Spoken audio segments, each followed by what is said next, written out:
இந்த எக்ஸ்பீரியன்ஸ் இல்லாததுனால தாங்க எனக்கு நிறைய ஃப்ரெண்ட்ஷிப் கட்டாச்சு, நிறைய ரிலேஷன்ஷிப்லாம் கட்டாச்சு. அப்படி என்னம்மா நீ பண்ண அப்படின்னு கேட்டிங்களா?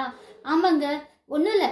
இப்போ ஒருத்தர் என்னோட ஃப்ரெண்டோ இல்லை எனக்கு தெரிஞ்சவங்களோ யாரோ இறந்துட்டாங்க அப்படின்னா, இல்லை அவங்களுக்கு சம்மந்தப்பட்டவங்க யாரோ இறந்துட்டாங்க, இல்லை டிவோர்ஸ் ஆயிடுச்சு, பிரேக்கப் ஃபேஸ் பண்ணுறாங்கன்னா, எனக்கு என்னன்னா எப்படி அவங்களுக்கு அட்வைஸ் பண்ணுறதுன்னே தெரியாது. ஐயோ இப்படி சொன்னால் இப்படி தப்பா எடுத்துப்பாங்களோ அப்படின்னு சொல்லிட்டு அந்த இடத்துக்கு போகிறதே தவிர்த்துருவேன். இல்லைன்னா அவங்க கூட பேசுறதே நான் ஸ்டாப் பண்ணிடுவேன்னா என்ன சொல்றதுன்னே தெரியாது. ஸோ அப்படி இருக்கும்போது என்னதான் பண்றதுன்னு மற்றவங்க கிட்ட எல்லாம் கேட்டா இதெல்லாம உனக்கு சொல்லித்தரணும் அப்படிலாம் சொன்னாங்க. ஆனா இந்த புக்கு எனக்கு அதை எப்படி மற்றவங்க கிட்ட ஹேண்டில் பண்ணணும், மற்றவங்களை எப்படி அதுல இருந்து வெளியே கொண்டு வரலாம், அந்த மாதிரி நிறைய விஷயங்களும் இந்த புக் எனக்கு சொல்லி கொடுத்ததுங்க. அது என்ன புக் அப்படின்னு பார்த்துடலாமா?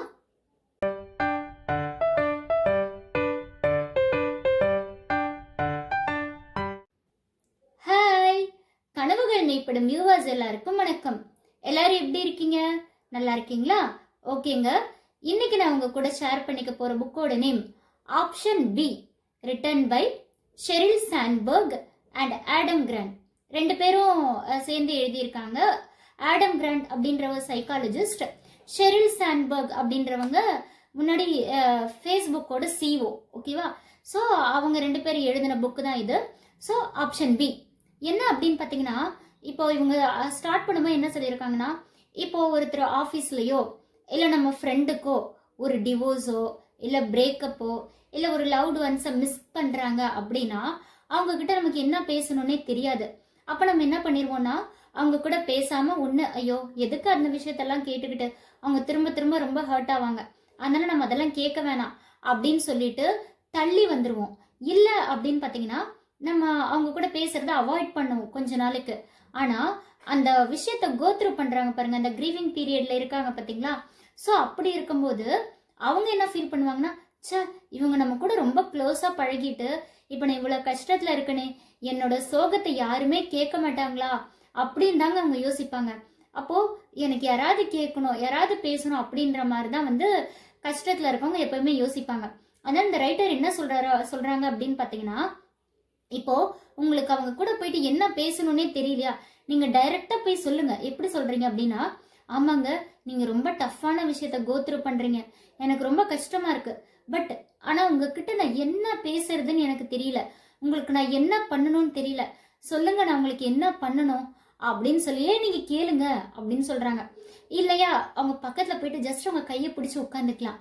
இந்த மாதிரி சின்ன சின்ன விஷயம் நமக்கு சப்போர்ட் அவங்களுக்கு கொடுத்தோம்னாலே அவங்களுக்கு ஓகே அப்படின்னு. அதே மாதிரி நம்ம இப்படி சொல்லலாம், இப்போ அவங்க டிவோர்ஸ் ஃபேஸ் பண்ணியிருக்காங்க அப்படின்னா அவங்க கிட்ட போய், ஓகே நீங்க இந்த மாதிரி ஒரு விஷயத்த கோத்ரூ பண்ணியிருக்கீங்க, நீங்க ரொம்ப எமோஷனலா கஷ்டத்துல இருக்கீங்கன்னு எனக்கு தெரியுது, ஓகே நீங்க ரொம்ப ஃபீல் பண்ண வேணாம், எனி டைம் நீங்க எனக்கு கால் பண்ணுங்க, இல்லாட்டி எனக்கு ஹெல்ப் பண்ணுங்க, தயவுசெய்து நீங்க மைண்ட்ல மட்டும் வச்சுக்காதீங்க, ஓப்பன் அப் பண்ணுங்க அப்படின்னு நம்ம சொன்னோம்னு வச்சுக்கோங்களேன். அவங்க உங்களுக்கு எனி டைம் கால் பண்றாங்களோ இல்லையோ, ஆனா நமக்குன்னு யாராவது ஒருத்தர் இருக்காங்க, ஏதாவது ஹெல்ப் கேட்டா ஓகே நான் தனியா இல்லை அப்படின்ற அளவுக்கு அவங்களுக்கு ஒரு தைரியம் வரும். இதுக்கு ஒரு எக்ஸ்பெரிமெண்ட் சொல்லியிருப்பாங்க. என்ன அப்படின்னு பாத்தீங்கன்னா, ஒரு குரூப் ஆஃப் பீப்புளை ரூம்குள்ள விட்டுறாங்க, விட்டுட்டு பயங்கரமான ஒரு நாய்ஸை கிரியேட் பண்ணி விட்டுறாங்கப்பா, அப்படி தலைவலிக்கிற அளவுக்கு. அப்போ ஃபர்ஸ்ட் மினிட்லயே நிறைய பேர் எஸ்கேப் ஆயிடுறாங்க, ஐயோ இந்த சத்தத்தை கேட்க முடியலையே அப்படின்னு சொல்லிட்டு. ஆனா அதுக்கப்புறம் என்ன பண்றாங்கன்னா ஒரு பட்டன் வச்சிடறாங்க. என்ன பட்டன் அப்படின்னு பாத்தீங்கன்னா, உங்களுக்கு ஒரு மாதிரி டிஸ்டர்பா இருக்கு அப்படின்றப்போ இந்த பட்டனை ஸ்டாப் பண்ணிட்டீங்கன்னா அந்த நாய்ஸ் கிரியேட் ஆகாது அப்படின்ற மாதிரி ஒரு எக்ஸ்பெரிமெண்ட் பண்றாங்க. அப்ப என்ன ஆகுதுன்னு பாத்தீங்கன்னா நிறைய பேர் அந்த சவுண்ட்ல உள்ள நிக்கிறாங்க. ஏன் அப்படின்னு பாத்தீங்கன்னா ஒரு ஆப்ஷன் இருக்கு, எனக்கு ஒருவேளை கஷ்டமா இருக்குன்னா இந்த பட்டனை ஸ்டாப் பண்றதுக்கு யூஸ் பண்ணிக்கலாம் அப்படின்ற தைரியத்திலேயே அவங்க 5 நிமிஷம் அந்த சத்தத்தோடயே இருக்காங்க. இதே மாதிரிதாங்க நம்ம லைஃபும், யாராவது ஒருத்தர் நமக்கு சப்போர்ட்டுக்கு இருக்காங்க அப்படின்னு நமக்கு தெரிஞ்சதுன்னா நம்ம லைஃப் ஒரு மாதிரி லோன்லியே இல்லாம இருக்கும் அப்படின்னு சொல்றாங்க. ஒருத்தர் ரொம்ப டஃப்பான பீரியடை கோத்ரூ பண்ணிட்டு இருக்கும்போது பண்ணக்கூடாத ஒரு 3 விஷயங்கள் இருக்கு அப்படின்னு சொல்றாங்க. என்ன அப்படின்னு பாத்தீங்கன்னா ட்ரிபிள் பீஸ் அப்படின்னு சொல்லலாம். இந்த 3 பீஸ் என்ன அப்படின்னு பாத்தீங்கன்னா, ஃபர்ஸ்ட் பி பர்சனலைசேஷன். பர்சனலைசேஷன் அப்படின்னா எப்பவுமே இப்போ ஒரு டிவோர்ஸ் பிரேக்கப் இறந்துட்டாங்க அப்படின்னா இந்த கஷ்டம் எனக்கு மட்டும்தான் உலகத்துல இருக்கு, நான் மட்டும்தான் இதை ஃபேஸ் பண்றேன் அப்படின்ற மாதிரி நம்ம நினைக்க கூடாது. ஓகே உங்களை சுத்தி இருக்கவங்க உங்களோட ஃப்ரெண்ட்ஸ் எல்லாம் மேபி நல்ல லவரோட மேரேஜ் லைஃப்ல நல்லா ஹாப்பியா இருக்கலாம்னு வச்சுக்கோங்க. ஆனா இந்த உலகத்துல உங்களை மாதிரியே, ஏன் உங்களை விடவே அதிகமா கூட நிறைய பேர் கோத்ரூ பண்ணிட்டு இருக்கலாம். அப்போ நம்ம நினைச்சுக்கணும், நம்மள வி ஆர் நாட் அலோன் அப்படின்ற மாதிரி. நமக்கு மட்டும் இது கஷ்டம் கிடையாது, நிறைய பேர் இது கோத்ரூ பண்றாங்க, அவங்கெல்லாம் சிரிக்கிறாங்க, அவங்கெல்லாம் ஓவர் கம் பண்ணிட்டாங்க, என்னாலையும் ஒரு நாள் முடியும் அப்படின்ற மாதிரி நம்ம எடுத்துக்கணும் அப்படின்னு சொல்லியிருக்காங்க. அடுத்தது பர்வசிவ்னஸ்.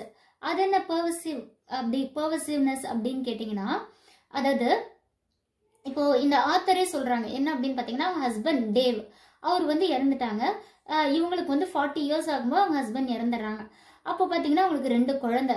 இவங்க நிறைய கனவு கண்டிருப்பாங்க, நம்ம 2 பேரும் நிறைய ஏர்ன் பண்றோம், அப்போ நம்ம 2 குழந்தைங்களையும் நல்லா படிக்க வைக்கலாம்னு சொல்லிட்டு. அப்போ அவங்க ஹஸ்பண்ட் இறந்தோன்னா இவங்களுக்கு ஃபர்ஸ்ட் தாட் என்னன்னா, இவங்களை விட இவங்களுக்கு ஓகே ரொம்ப அஃபெக்ட் ஆகுது, என் குழந்தைங்களுக்கு அப்பா இல்லை அப்படின்ற ஒரு விஷயத்த நான் எப்படி சொல்ல போறேன். இப்போ நாங்க 2 பேரும் சேர்ந்து ஏர்ன் பண்ணோம், இப்போ நான் மட்டும்தானே ஏர்ன் பண்ணேன், இப்போ இன்கம்க்கு நான் என்ன பண்றது அப்படின்ற மாதிரி நிறைய கவலை இருக்கும் இல்லையா.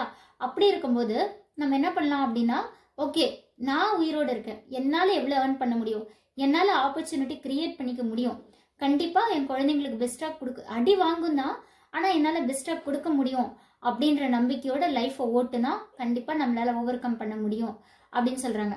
அடுத்தது பெர்மனன்ஸ் அப்படின்னு ஒரு விஷயமே இந்த உலகத்துல எதுவுமே கிடையாது. இப்போ ஒருத்தர் வீட்டுல பாத்தீங்கன்னா ஒருத்தர் வந்து மிஸ் ஆகுறாங்க, இல்ல ஒரு பிரேக்கப் ஆகுதுன்னா நம்ம அப்படியே இருக்க மாட்டோம். ஏதோ ஒரு டே ஃபுல்லா சிரிச்சிட்டு இருந்த நம்ம அட்லீஸ்ட் ஒரு 4 நாள் கழிச்சு 5 நாள் கழிச்சு ஒரு 2 நிமிஷமாவது சிரிப்போம், அடுத்து ஒரு 5 நிமிஷமாவது சிரிப்போம். அடுத்த மாசங்கள் போக போக போக நம்ம மைண்ட்ல அது எப்படி ஒரு பெரிய பிரச்சனையே இருந்தா கூட, ஆனா போக போக போக நமக்கு என்ன தோணும் அப்படின்னு பாத்தீங்கன்னா, ஓகே அப்படின்னு சொல்லிட்டு நம்ம சிரிச்சுட்டு நம்ம வேலையை பார்க்க ஆரம்பிப்போம்ல. அப்படிதான் பெர்மனன்ஸ் அப்படின்னு இந்த உலகத்துல எதுவுமே கிடையாது, எல்லாமே மாறிக்கிட்டே தான் இருக்கும். என்ன முன்னாடி ரொம்ப சந்தோஷமா இருந்தோம், இப்போ அந்த எதை பார்த்தாலும் அந்த பர்சனோட ஞாபகம் வருது அப்படின்ற மாதிரி நமக்கு தோணும். ஆனா நம்மளால சிரிக்காமே நம்ம இருக்க மாட்டோம், எப்பயுமே அழுதுட்டே இருக்க மாட்டோம் இல்லையா, அதுதானே உண்மை. ஸோ அதான் பெர்மனன்ஸ் அப்படின்றது எதுவுமே கிடையாது அப்படின்னு அந்த ரைட்டர் சொல்லியிருக்காங்க. அடுத்த இன்னொரு விஷயம் என்ன அப்படின்னு பாத்தீங்கன்னா, இப்போ ஒருத்தர் இறந்துட்டாங்க அப்படின்னா அந்த ரிச்சுவல் பீரியட் இருக்கு இல்லையா, இப்போ 1 இயருக்கு வந்து எந்த செலிப்ரேஷனும் பண்ணக்கூடாது அப்படின்னு இருக்கப்போ இந்த ஆத்தர் என்ன சொல்றாங்கன்னா, ஓகே நான் வந்து இந்த கிரீவிங் பீரியட்ல வந்து நான் இந்த ரிச்சுவல்ஸ் எல்லாம் ஃபாலோ பண்ணிட்டு இருக்கேன். சப்போஸ் என் குழந்தைங்கிட்ட நான் என்ன சொல்லியிருந்தேன்னா, உனக்கு இந்த 1 இயர்ல உனக்கு பிரேக் எடுத்துக்கணும்னு தோணுச்சுன்னா எடுத்துக்கோ, இல்ல நான் ஃப்ரெண்ட்ஸோட ஜாலியா என்ஜாய் பண்ண உனக்கு அப்படி ஒரு ஆசை வருது ஒரு நாள் அப்படின்னா நீ பண்ணிக்கோ, ஏன்னா எப்பவுமே சேடாவே இருக்கணும் அப்படின்றது அவசியமே கிடையாது அப்படின்னு சொல்லிட்டு, அதே மாதிரி சொல்லுவாங்க உனக்கு ஜாலியா விளையாடணும்னு தோணுதா விளையாடு, அதே மாதிரி திடீர்னு ஓனா அழுகணும்னு தோணுதா அழுதுரு அப்படின்னு சொல்லி அவங்க சொல்றாங்க. அதுக்கப்புறம் இன்னொரு விஷயம் என்ன சொல்றாங்கன்னு பாத்தீங்கன்னா, இந்த இறந்தவங்க பேரை வச்சு இல்ல டிவோர்ஸ் ஆனவங்க பேரை வச்சு நம்மள நிறைய வந்து என்ன சொல்லுவாங்க, இமோஷனலா நம்மள ரொம்ப வந்து ட்ரபிள் கொடுப்பாங்க. எப்படின்னா, இப்பதான் வந்து உனக்கு டிவோர்ஸ் ஆச்சு, இப்பதான் வந்து உனக்கு பிரேக்கப் ஆச்சு, அதுக்குள்ள வந்து நீ ட்ரெஸ் எல்லாம் பண்ணிக்கிட்டு ட்ரிப்புக்கெல்லாம் போக ஆரம்பிக்கிறியா அப்படின்னு. அதே மாதிரி இன்னொரு விஷயம் என்னன்னா, இப்போ நம்மளும் நம்ம ஸ்பௌஸும் சேர்ந்து ஒரு இடத்துக்கு போகணும்னு ஆசைப்பட்டிருப்போம், ஆனா இப்ப நம்ம அவங்க கூட இல்லை, அதே ட்ரிப்பு நமக்கு போறதுக்கான இன்னொரு வாய்ப்பு கிடைக்குதுன்னா நம்ம போகிறதுக்கு யோசிப்போம், சே அவங்க என் கூட இல்லையே அப்படின்னு சொல்லிட்டு அந்த ட்ரிப்பையே நம்ம தள்ளி போடுறதுக்கான வாய்ப்பும் இருக்காது, வாய்ப்பு அதிகமாகவே இருக்கும். அதனாலதான் ஸோ நம்ம என்ன பண்ணலாம் அப்படின்னா, அதெல்லாம் கொஞ்சம் ஓரம் கட்டி வச்சுட்டு போகலாம், கொஞ்சம் முயற்சி பண்ணலாம் அப்படின்னு சொல்லி சொல்றாங்க. அதே மாதிரி நம்ம மற்றவங்க கிட்ட அட்வைஸ் பண்ணும்போது, பிரேக்கப் தானே டிவோர்ஸ் தானே, அவங்க தான் உன்னை மதிக்கல, நீ பாட்டுக்கு உன் வேலையை பாரு, இது என்ன பெரிய விஷயமா, போனா போகுது, லைஃப்ல எத்தனை நாள் தான் நீ அழுதுகிட்டே இருப்ப, இதெல்லாம் ஒரு மேட்டரா, நானும் தான் ஃபேஸ் பண்ணேன், நான்லாம் இந்த விஷயத்தை எப்படி தெரியுமா ஹேண்டில் பண்ணேன் அப்படிலாம் நீங்க சொல்லவே கூடாதுங்க. ஏன்னா எப்பயுமே 5 விரலும் ஒரே மாதிரி இருக்க போறது இல்ல, எல்லாத்தோட மைண்ட் செட் மென்டல் ஸ்ட்ரென்த் ஒரே மாதிரி இருக்க போறது இல்ல. எப்பயுமே நான் பண்ணிட்டேன்னு சொல்லாதீங்க, நீங்க பண்ணிக்கோங்க, ஆனா ஆப்போசிட்ல இருக்க பர்சனுக்கு அந்த பர்சனோட பர்சனலா எவ்வளவு அட்டாச்மெண்ட் இருக்கும் அப்படிலாம் நமக்கு தெரியாது இல்லையா. ஸோ அப்போ வந்து அவங்களுக்கு நம்ம வந்து ஓகே இது கஷ்டம் தான் அப்படின்னு சொல்லிட்டு அவங்களுக்கு ஏற்ற மாதிரி ஒரு எம்பத்தட்டிக் ஃபீலோட வந்து நம்ம வந்து அவங்களுக்கு அட்வைஸ் கொடுக்கணும் அப்படின்னு சொல்லிட்டு சொல்லியிருக்காங்க. இன்னும் ஏன் அப்படின்னா, இப்போ நம்ம ஷெரில் சாண்ட்பர்கே சொல்லுவாங்க என்ன அப்படின்னா, மார்க் ஜக்கர்பர்க் அவங்க ஒய்ஃப் எல்லாம் இவங்களோட ஹஸ்பண்ட் டேவ் இறந்ததுக்கு அப்புறம் இவங்களை ஒரு ட்ரிப்பு கூட்டு போவாங்களாம் அதை மறக்கணுன்றதுக்காக. அதே மாதிரி மலாலா வந்து இவங்க வீட்டுக்கு டின்னருக்கு வருவாங்களாம், எலான் மஸ்க் வந்து ஸ்பேஸ் எக்ஸ்க்கு கூட்டிட்டு போனாரு. ஸோ இந்த மாதிரி ரொம்ப ரிச், இவங்க கிட்ட காசுக்கு பஞ்சமே இல்லை. ஆனா காசு வேற, நமக்கு வந்து ஹியூமன் இமோஷன் வேற இல்லையா. ஸோ அவங்க வந்து நிறைய பிரேக் ஆவாங்க. ஒரு தடவை மார்க் ஜக்கர்பர்க் வந்து ஒரு ஃபங்க்ஷனுக்கு கூப்பிட்டுருப்பாங்க, அப்போ அவங்க போகும்போது இன்னைக்கு வந்து டேவோட நினைப்பே எனக்கு வரக்கூடாது, ஹஸ்பண்டோட நினைப்பே எனக்கு வரக்கூடாது அப்படின்னு சொல்லிட்டு தான் போவாங்களாம். ஆனா அங்க போய் அந்த ஃபங்க்ஷன்ல ஸ்டேஜ்ல டான்ஸ் ஆடும்போது அவங்களே அறியாம வந்து அவங்களுக்கு பயங்கரமா அழுக வந்துருமா. அப்படி அழுக வந்தன மார்க் ஜக்கர்பர்க் சொல்லுறான், பரவாயில்ல ஒன்றும் பிரச்சனை இல்லை, ஏன்னா உனக்கு வந்து உனக்கு அந்த விஷயத்த ஸ்டாப் பண்ண முடியலன்னா பரவாயில்ல, அழுதுற ஒன்றும் பிரச்சனையே இல்லை அப்படின்னு சொல்லிட்டு. அதே மாதிரி நம்ம கண்ட்ரிலலாம் பார்த்தீங்கன்னா ஒரு கல்ச்சர் இருக்கும். என்ன அப்படின்னு பார்த்தீங்கன்னா, இப்போ அப்பா இறந்துட்டாரு அப்படின்னா பொண்ணுக்கு வந்து அப்பா வந்து ஒரு பையனை மேரேஜ் பண்ணி வைக்கணும் அப்படின்னு ஆசைப்படுறாருன்னா, அந்த பொண்ணுக்கு சப்போஸ் வேற ஒருத்தரை பிடிச்சிருக்கு அப்படின்னா, இங்க பாரு இது அப்பாவோட ஆசை, இதை நீ கண்டிப்பா நிறைவேற்றியே ஆகணும், இல்லைன்னா அப்பாவோட ஆன்மா சாந்தி அடையாது, இப்படிலாம் நம்ம சொல்லும் போது அந்த பொண்ணுக்கு வந்து ஒரு மாதிரி கில்ட்டா ஃபீல் ஆகும். அப்போ இந்த பொண்ணோட ஆசையை மறைச்சிட்டு அவங்க அப்பா சொன்னாங்கன்றதுக்காக பண்ணிக்கோ. ஸோ இந்த மாதிரி விஷயத்தையும் நீங்க வந்து அந்த ரிச்சுவல் இறந்தவங்க பேரெல்லாம் சொல்லி ரொம்ப வந்து உயிரோட இறந்தவங்களுக்கு இம்பார்ட்டன்ஸ் கொடுக்கலாம், ஓகே ஞாபகமா. ஆனா அந்த பேரை வச்சுட்டு உயிரோட இருக்கவங்களையும் நம்ம போட்டு ட்ரபிள் பண்ணக்கூடாது, அவங்களுக்கும் ஒரு லைஃப் இருக்குல்ல அப்படின்ற மாதிரி இவங்க சொல்லியிருக்காங்க. அதே மாதிரி நிறைய எக்ஸாம்பிள் சொல்லியிருக்காங்க லைஃப் அப்படின்றது வந்து நம்ம எப்படி லீட் பண்ணுன்ட்டு.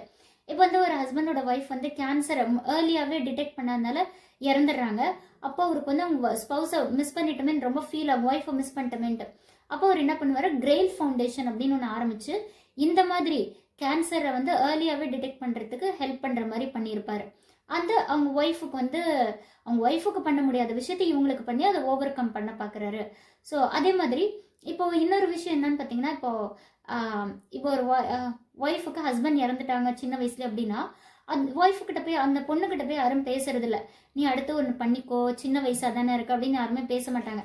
ஏன்னா பசங்களுக்கு இருக்க ஃப்ரீடமை விட பொண்ணுங்களுக்கு அதுல விஷயத்துல கம்மி அப்படின்ட்டு. அப்போ பொண்ணுங்கிட்டையும் போய் கேட்கலாம் அப்படின்னு இந்த ஆத்தர் கிட்ட வந்து அவங்க ஹஸ்பண்டோட தம்பியை கேட்பாங்க. ஓகே ஹஸ்பண்ட் வந்து இறந்துட்டாங்க உங்களுக்கு தெரியுது, ஆனா நீங்க இன்னொரு லைஃப் ஏன் தேடக்கூடாது அப்படின்னு சொல்லிட்டு அவங்க கேட்டு இவங்களுக்கு ஒரு மாதிரி கில்ட்டா இருக்கும் ஐயோ அப்படின்னு சொல்லிட்டு. ஆனா கொஞ்ச நாள் கழிச்சு வை நாட் அப்படின்னு இவங்களும் கொஞ்சம் யோசிச்சு அதுல இருந்து வெளியே வர பார்ப்பாங்க. இந்த மாதிரி நிறைய விஷயங்களை ஆப்ஷன் பி அப்படின்ற புக்ல வந்து சொல்லியிருக்காங்க. அதாவது உங்களுக்கு தெரியும் இந்த மாதிரி கிரீவிங் பீரியட்ல இருக்கவங்களுக்கு என்ன அட்வைஸ் பண்றதுலன்னு தெரியல அப்படின்னா இந்த ஆப்ஷன் பின்ற புக்கை அவங்க கிட்ட ஷேர் பண்ணுங்க. இந்த புக்கை அவங்க கூட கண்டிப்பா பேசும். ஸோ அதனால நீங்க இந்த புக்கு மறக்காம படிச்சு பாருங்க, ரொம்ப ஈஸியா தான் இருக்கு. நிறைய கதைகள் இவங்களோட கதைகள் மட்டும் இல்லாமல் நிறைய கதைகள் சொல்லியிருக்காங்க. ஸோ மறக்காம படிச்சு பாருங்க, மற்றவங்களுக்கும் நீங்க ஷேர் பண்ணுங்க. அண்ட் இந்த வீடியோ உங்களுக்கு பிடிச்சிருந்தா மறக்காம லைக் பண்ணுங்க, கமெண்ட் பண்ணுங்க, ஷேர் பண்ணுங்க. And notification icon bell click பண்ணிக்கோங்க, அப்போதான் நான் ஒவ்வொரு தடவை போடுற வீடியோ உங்களுக்கு நோட்டிஃபிகேஷனாக வந்து சேரும். அண்ட் மறக்காம சப்ஸ்கிரைப் பண்ணி சப்போர்ட் பண்ணுங்க. தேங்க்யூ.